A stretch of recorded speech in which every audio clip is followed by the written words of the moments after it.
but I made a big mistake. Hey guys, welcome back to the channel. I am Katie from Mitza Creek Farm. I wanted to show you here our compost pile. When I took my permaculture design course and I got my certificate in permaculture design, I heard about compost, massive compost piles, compost hedgerows, that kind of stuff. And it is made for situations like ours where the soil on our property isn't well, and so you make massive compost piles so you can get large amounts of compost quickly. And I thought that is exactly what we need. When we clean out the barn, when we clean out the stalls, we need to be able to dump it in one spot and get a big compost pile going. And then next time we clean it out, we need to start another one and another one. And it worked amazing. Made a video on it last fall, I believe, I think, not quite sure.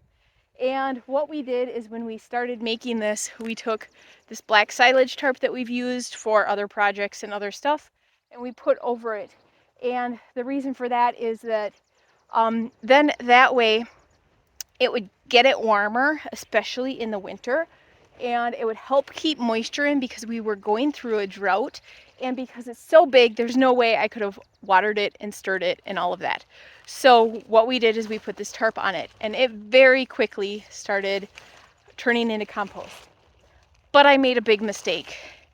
You can see in here we have lots of pieces of trees and bark and wood, and I didn't realize how quickly this pile would have turned into compost. And so we mixed in, kind of like a hugelkultur bed, we mixed in wood scraps and dead Christmas trees and all of that.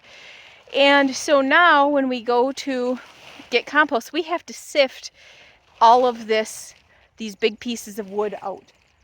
So what we're doing, we just had a good rain overnight, so Owen and I are taking the black tarp and we're putting it back on here.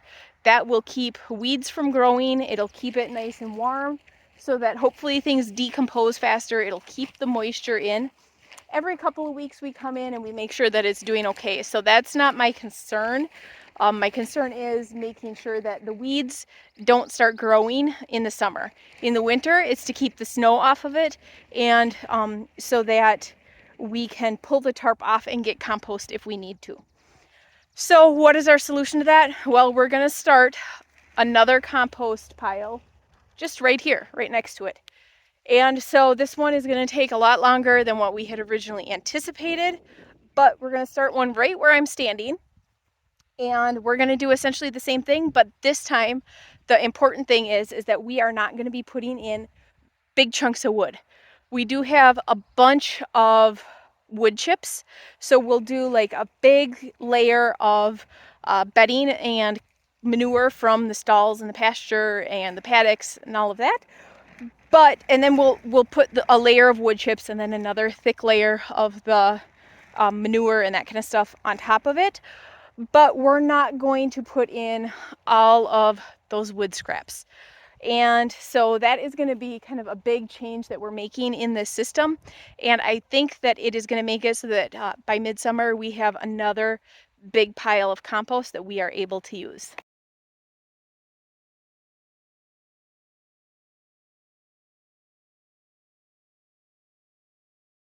This is a really big silage tarp, so it hangs way over on the end. So they're going to take and fold it back over, and then all the holes that are in it are covered up, or most of them will be.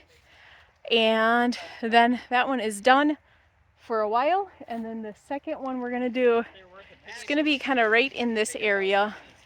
Let's see, we put a stake. I think we were going to do it forward a little more. So like right in there, maybe over towards the garden more. Just so it was easier to get to in the winter. That is it for today's video. Thanks for tuning in, and we'll see you guys next time.